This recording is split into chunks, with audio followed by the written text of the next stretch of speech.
Hey there, Internet. Welcome to the Hard On Gear channel, where I discuss and review my used and abused knives and gear.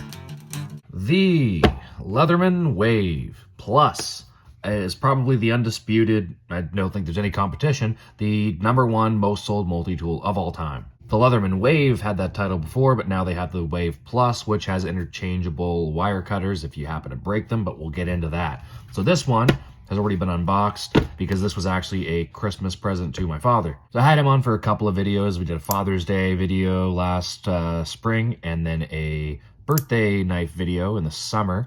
And in the last one, he had mentioned, yeah, you know, if a person was going to get another knife, he could probably use a multi-tool, a Leatherman, something a little bit more rugged like this for keeping in a tractor or in a vehicle or something like that. So here is the WAVE Plus, and my father, much like myself, has not ever been one to carry a large multi-tool. And this isn't the largest, but this is a pretty average, say on the high end of medium size multi-tool.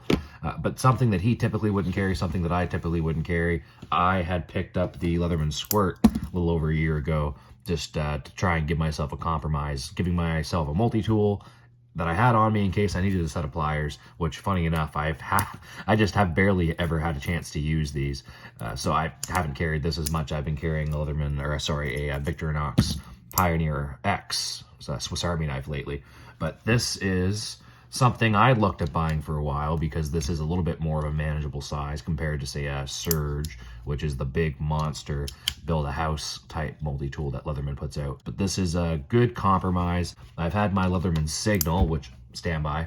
There it is, my Leatherman Signal, which is my own personal multi-tool, and this is a little bit more, not forestry, but wilderness and outdoor related. It's got the diamond sharpener on it. It's got the ferro rod on this side. It's got a whistle. It's got the carabiner.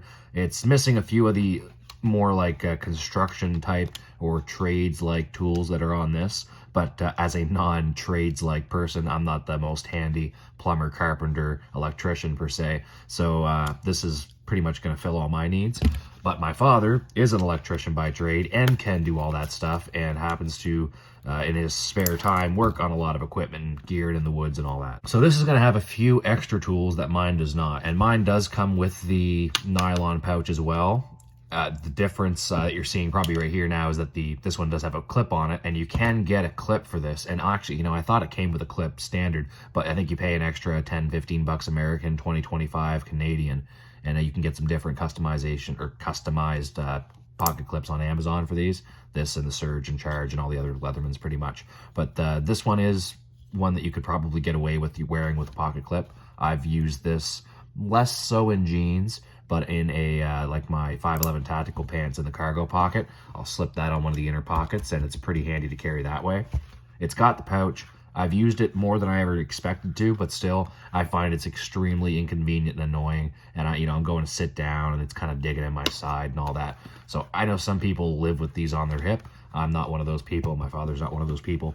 But it's there if he's going to be in the woods, maybe doing certain tasks where he knows he's going to need tools a lot. It's still a lot easier to carry this than it is a tool belt or a toolbox or something like that. In the States, the Leatherman WAVE Plus is going to run you around $100, maybe give or take 10 or 20 bucks, depending on where you're picking it up, if it's on Amazon or at a retail store. In Canada, you're going to pay around $150 on Amazon. And if you pick up, like most knives, if you get it at like Cabela's hunting store or something like that, Bass Pro Shops, you're going to end up probably paying a little bit more. Amazon really does have a lot of the best prices, and it's normally comparable to what a lot of the knife shops, some of the bigger knife stores in Canada have. If you want to check out like Warriors and Wonders, bladescanada.com, House of Knives, the Atlantic Knives and Tactical over here on the east coast of Canada, you're going to find very similar, about 150 bucks for the Leatherman WAVE Plus. And if we look here on the inside, and this one's got a little lock, my Signal.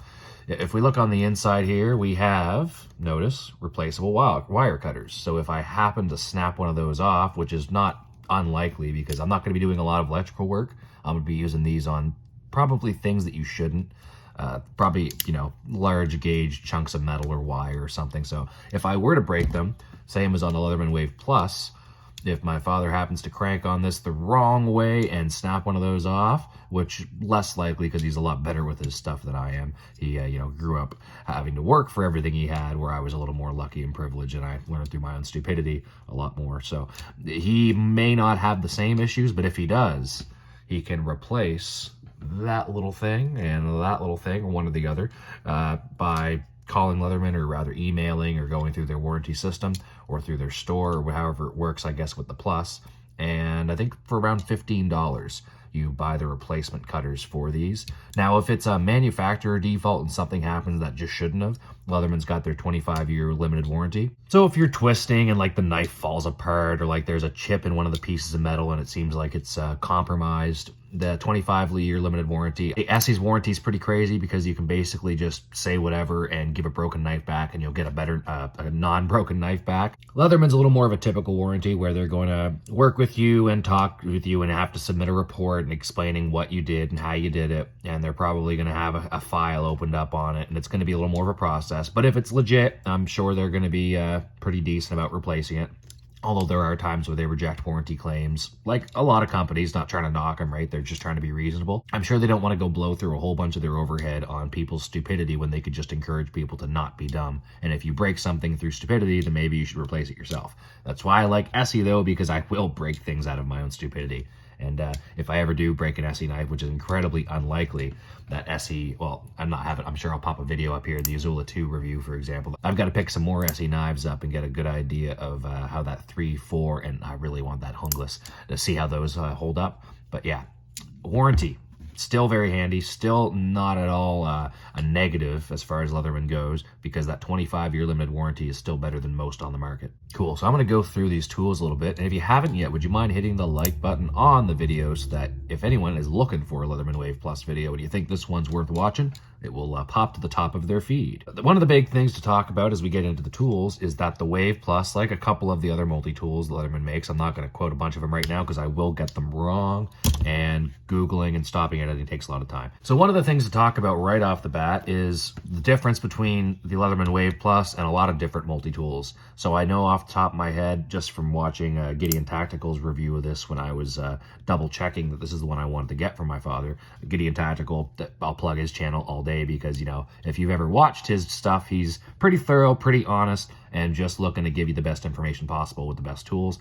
And he's also a fan of the Manix too. So that was just another fellow who, when I'm going through all the stuff on YouTube, if I see 3 or 4 guys who have different backgrounds and different knife usage, so for example, Metal Complex, Gideon's Tactical, they live 2 totally different lives and they have 2 totally different channels. Both big fans of the Essie Azula 2, both big fans of the Manix 2. I think Gideon's more of a Manix 2 lightweight guy though. Anyways, watching that video of his, I know that the Super Tool 300 and the rebar are both tools that open up from the inside. What I mean by that is you'd have to open up the tool and peel it out from the inside, whereas with the Leatherman WAVE Plus, as well as my Signal, it's kind of designed so you can open it with one hand from the outside. So there's the serrated blade. These are all liner locks, by the way, on the outside, same as on my Signal. And there's the regular knife, liner lock. This is 420HC, by the way, for these main tools, as most Leatherman's tools are 420HC, including the Squirt here. And then we should have the saw on this side, and that one there, oh yeah, just like mine on the Signal, there's a little notch to peel that saw out right there, so you can just kind of pull it out. So it's going to be harder to open that one with one hand, but I'm sure, like, and once you get that broken in, you have to get a little bit more of a grip on it. But regardless, not that big of a deal. But yeah, like I was saying with the Super Tool and the rebar, you're going to see the saw back on the handle kind of go further away from your index finger, so you're not really as likely to slice into your index finger as you're slicing, chopping, or bearing down into something. Oh, and as you can see, make sure that's locked into place, because as I went to push with my thumb on that, it wasn't liner locked, and that could be a bad day. If you're using a slip joint like a Swiss Army knife and you're expecting it, great. If you're expecting that to be locked and you go and bear down on something and smash down your thumb on the back of that blade, you're gonna have issues. So 4 tools on the outside. What was the one I haven't showed here yet? I guess that would be, there's the saw, there's the main blade.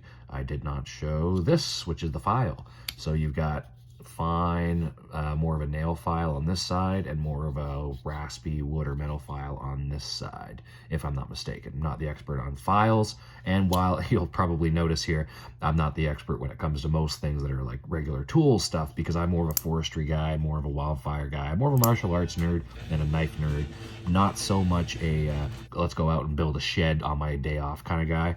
And maybe one day if I need a shed, I'll get more into carpentry, but that's just me anyways.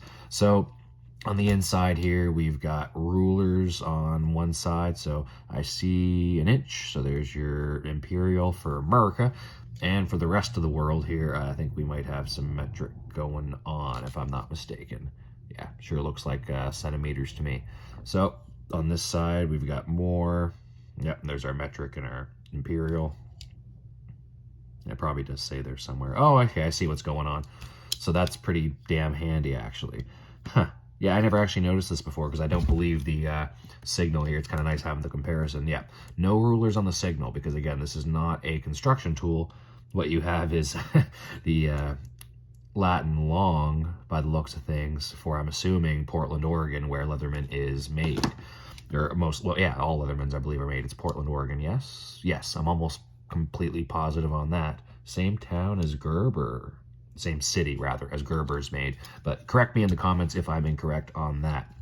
So, American-made tools, very handy. If you've heard me mention in other videos, I'm a pretty big fan of purchasing American and Canadian-made stuff, much as possible. No issues with, say, European-made stuff like Mora, Condor. Where's Condor from? Spain, Portugal, something like that. Mexico?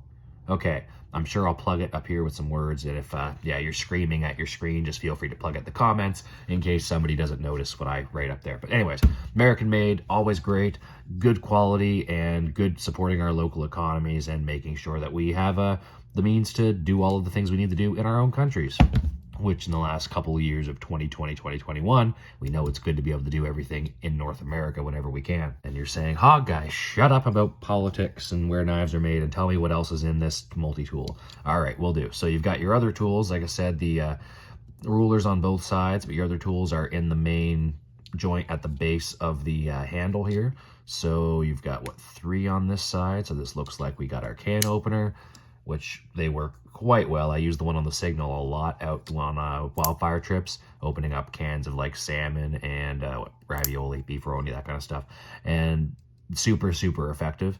Then, oh, these are all, by the way, you've got the back lock for all of the tools on both handles. So individually, as you open and close these, you just have to actuate, I guess that's the right word, right? Actuate the liner lock. And then over here, we've got the bit driver, and just like mine, you've got reversible flat head and 3-dimensional Phillips head. It's not a full 3D Phillips head, but this works really, really well. And compared to, yeah, there it is, the tiny little Phillips head that comes on the Leatherman Squirt, that is insufficient for most Phillips heads, unless you got the perfect little tiny one, and you're better off, I mean, not better off, but probably just going to be as well off using the flat head on most Phillips. But this, at least the one on my Signal, works way better, does exactly what it's supposed to do. So then, yeah, you've got the larger flathead on that side and the Phillips on that side.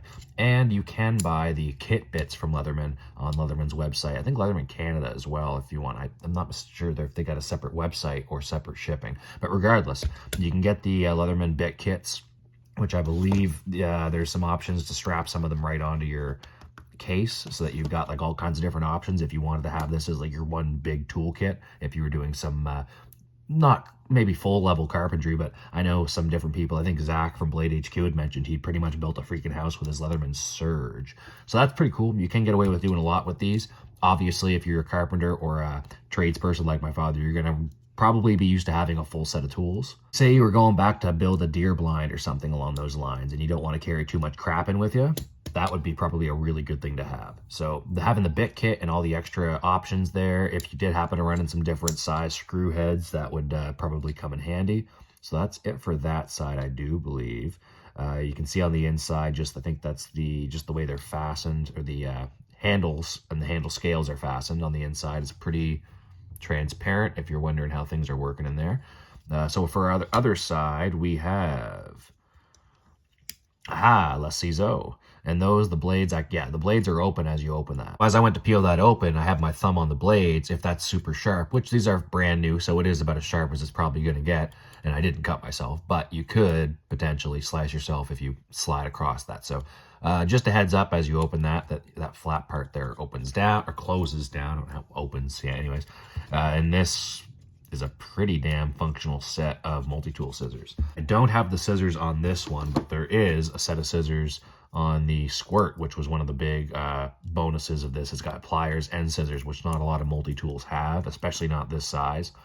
And these don't have the little flat thumb pad there to kind of help, I guess, operate the scissors.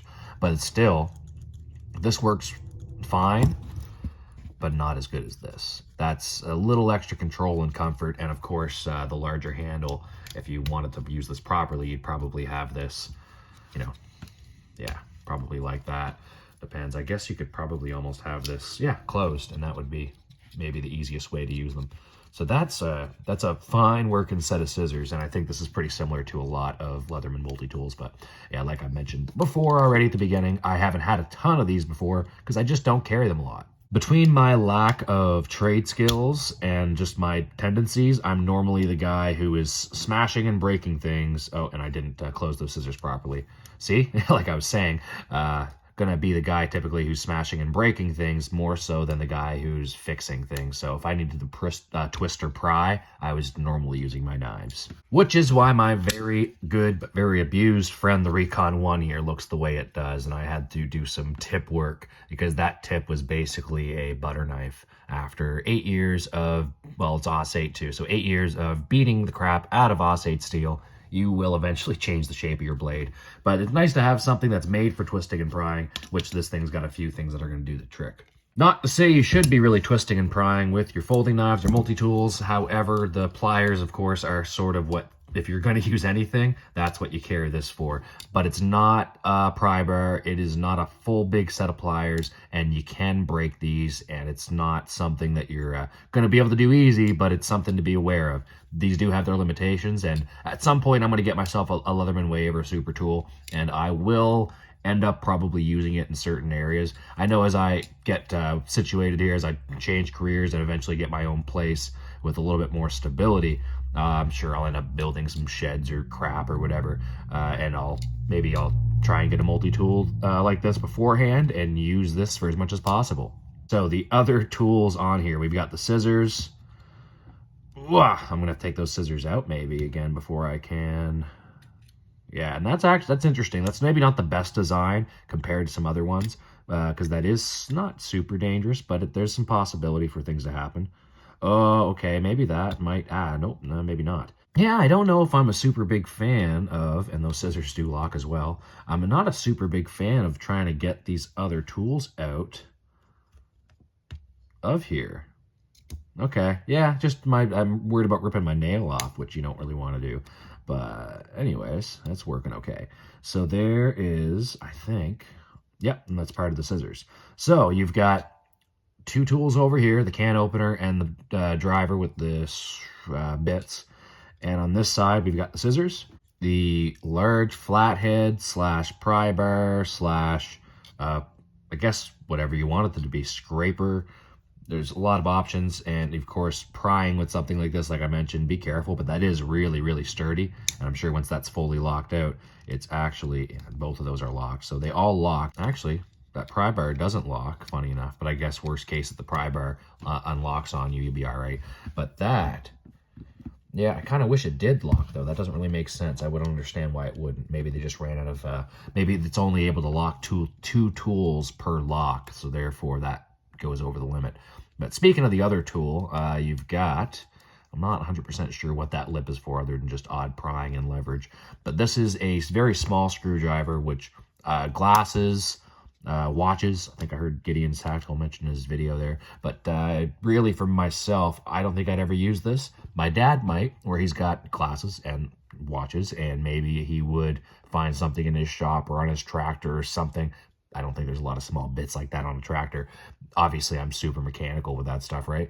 But yeah, you may find purposes for this that I don't think of yet. or haven't thought of yet, but it's quite an interesting little unit. I know you can get replacement bits and swap this out, so it's got the Phillips on the other side. And like the main driver bits, you can go on Leatherman's site and get replacements for this. And as opposed to the magnet, you can see this is a spring here, which holds that in place. And that just sort of, as you push it down, the spring puts tension on it. Trying, especially where this is my father's and not mine, try not to break it. There we go. And this is supposed to have 17 tools on it. So that is 1, 2, 3 on the inside there. Yes. 1, 2 on the inside over here. Unless you're counting those two heads. We're going to say 1, 2. So 4, 5, 6, 7 being the pliers and wire cutters. 8, 9, 10, 11, 12 being the ruler and the 4 outside knives. I guess we'll call 13 being the other bit that comes with it. Oh, maybe 15 because we'll both of those bits. I'm running out of, well, unless I guess you can call this 2 or 3 things: pry bar and chisel. The file's got 2 files on it. Yeah, I guess maybe they're reaching a little bit just for advertising's sake here. But yeah, you've got, I guess, around like 11 or 12 main different tools here, and a few of them are multi-purpose. Well, the other thing to mention with these is that once you get them broken in, you should be able to, and I probably won't be able to with this one. Oh, almost. You should be able to. I don't want to throw it through a wall or smash my hand a week before I leave for basic training. Oh, oh, or hit my camera stand. Wicked.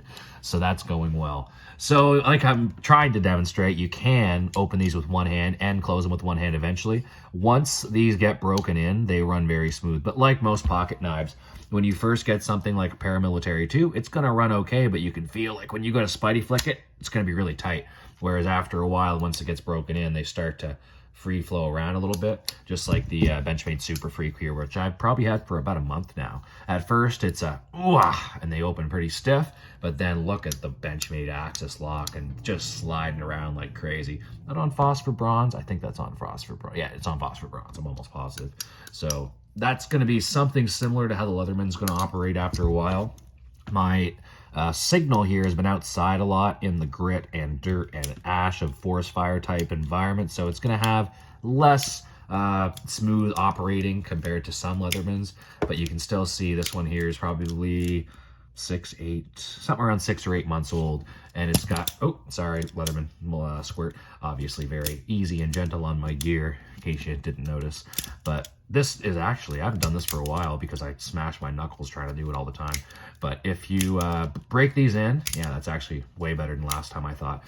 It's pretty handy. So if I have this in my pocket, wow, yeah, super not light on my gear. If I have this in my pocket, it's locked with that little clip. I draw it out and I snap that, and then I can just kind of manipulate it a little bit in my hands to do it with one hand. So this one isn't there yet. It will get there, but as you can see, I'm just gonna hurt myself or something around me if I try, but if I have it partially opened, you can kind of see it's there, starting to break it in a little bit. Saved Dad some work, but pretty handy. Yeah, that's actually probably the best way to break these in, is just a little bit of opening and closing. You can throw a little bit of oil in the pivot if you want. I don't know if that's really necessary. Most of these knives, when they're put together, are lubricated as much as the manufacturers want them to. And then you can just, well, they want them to be broken in, and that all the bushings and stuff are made, generally speaking, to be worn in and broken in over time. And self-adjusting in a lot of cases, like Spyderco's and a lot of, I think, Benchmade and Cold Steel. Like the Scorpion lock on the 8015, I believe, is supposed to wear and only get smoother over time and self-adjust just the way it's designed. And yeah, there's all kinds of good features like that. So why don't we just do a few size comparisons? Oh, and you probably want to see what's in the box. You've probably, again, been screaming at your screen. So that is a Leatherman card. I don't think he's taken anything else out of here. I think that's pretty much what you're looking at. You've got the nylon sheath, belt leather carry case, I guess. Yeah, nylon carrying case would be the more correct term. The Leatherman card here with all your tools and breakdown and all that stuff. And that's it, which is nice and simple. But these Leatherman boxes are kind of nice, pretty sturdy. It does make you feel like you're paying for something of really decent quality. Yes, so size comparison. So first, of course, why not just look at these? There is the Leatherman WAVE Plus. There's my Leatherman Signal. And there's the Leatherman Squirt PS4. And once I go grab it, there is my Victorinox Tourist. No, sorry, not Tourist. Pioneer X. My dad's, I think, is the Tourist, if I'm not mistaken. Before I got him the Rat Model 2 for Father's Day, that was the Tourist was his main go-to. But this is my Pioneer X, and it's about the same length actually almost. But you can see you're trading off a lot of size and comfort in the pocket for the pliers mostly, because you can get a lot of tools in a small multi-tool like this. A slightly larger Swiss Army knife, you'd be able to get twice as many tools in here. But the bulk and the heft and the quality of the build largely are there to support what you're going to be doing when you're twisting and heaving and on all the kind of stuff you're going to be doing with the pliers. This still isn't that much of a burden to be carrying on your person. I think it's 8.5 ounces, very close to that, and not all that much worse than, say, something like the 8015, which is around, wow, 6-7 ounces. And tanky, doesn't quite do all the things this thing does, and obviously quite a bit larger. But when I think about which one's going to be more inconvenient to carry, wow, that's quite a size comparison, isn't it? So that's something. We'll just, compared to something like this in the pocket, it's a couple extra ounces, but I'm sure you'll get used to it. The Recon 1 here is around 5.3 ounces, I believe. This OS 8-year-old version might actually have an ounce or two of metal worn down off of it, but a little over 5 ounces, so about 3 ounces lighter. Quite a bit larger profile-wise. How about when you open them up here? So we've got, yeah, that still doesn't look that big compared to a lot of the knives I typically carry in my pocket. So not bad at all. Actually, why don't we look at open, the Leatherman Signal versus the Wave Plus. And pretty similar profile. Yeah, so the carabiner end makes it a little bit awkward to try and do a size comparison like dead on like this, but you can see they're basically the same frame. The needle nose pliers are a little bit narrower and skinnier towards the tip, a little bit longer. Otherwise, you've got kind of the same overall profile. Like most Leathermans, they're just maybe scaled up or down a size depending on the tool. And actually, if you want the most generic rundown of some of the more basic Leatherman models, I believe the rebar, the super tool, and the surge are all relatively close to each other, being that they're all 3 different sizes. Correct me if I'm wrong, Leatherman experts, but I think it's, yeah, the rebars, the really small, cheap, like $60 American, $80, $90 Canadian version. Then you get the super tool, which is around the same cost, a little bit cheaper actually. I think it's around maybe 80, 70 American, around 120, 130 Canadian. Anyways, rebar, super tool, and then the surge, which is just the beast, I believe. So if you're looking for maybe a scaled up or down version of a basic Leatherman, that's pretty much what you're looking at. Unless you really want scaled down all the way, then you can go with the Squirt PS4 or the Micra if you want scissors instead of pliers. I'll put this up next to a couple of knives and we'll get out of here because I could just look at knives and talk about them for longer than I need to. So there's your Recon 1. I think the best way to do this is have them closed because that's more comparable for Leatherman or any other multi-tool. There's the Super Freak from Benchmade. Awesome, awesome knife. PM2 is probably going to be a little bit closer in size. Yes, it is. How about the, of course, Rat Model 2 and the Rat Model 1. Rat Model 2 is about the same size, which that's, yeah, hey, that makes sense too, because that is Dad's knife. That is the one he's adjusted to, and the one that I picked out that I thought he would like the most. And yeah, I don't want to pat myself on the shoulder too hard here, but yeah, he said I did a pretty good job on that one. And he has been using it and carrying it. His pocket clip looks a lot more worn down than mine does. I think I can plug a picture here, actually. Same size, more or less, obviously not in every dimension, but kind of the same profile as the Leatherman WAVE Plus. What if we take those out and we put the Benchmade 940-2? Oh, and how about the, yeah, CRKT M16 03VS? Last ones, just because I know we like to look at knives. How about the Pacific Salt 2 and the Manix 2 from Spyderco? And that should just about give us all the size comparisons we need. Is there anything I forgot to mention in this particular one? The specs mentioned, size comparisons done. warranty, unboxing, background. I'd say that just about covers everything, except again, if you haven't clicked the like button and you did like this video, appreciate you clicking it. If you haven't subscribed or hit the notification button bell on, that's all helpful and will help you out. Tuesday hog polls, if you want to participate in those on the community tab in the hog channel, or rather on the hog channel. Are you in the channel? On the channel. Ooh, deep matrix level questions. I'm trying to avoid plugging it too much because I want this to be about the content and not about asking people for money. But if you want to support me through Patreon, or if you want to buy anything through the Amazon affiliate links down in the description, that all helps the channel out and it will all go towards knife content and improving the channel in various ways. And if you want some of these hog stickers, feel free to get in touch with me, hardongearchannel at gmail.com, or the Hard On Gear Channel Instagram. The Instagram's got all kinds of different stuff on there as well, and I post some other random stuff, a little bit more martial arts, maybe the odd weightlifting, maybe the odd personal thing on there, but mostly still knife stuff. And whenever there's a new video, I tend to post the thumbnail so that you know that it's up. I'll post my unboxing of the Leatherman Signal over here, as well as probably some more videos up there in the corner. Check out the Hog channel by clicking on that little badge if you haven't. But this is about it for this one. Thanks for watching. This is the Hard On Gear channel, signing off.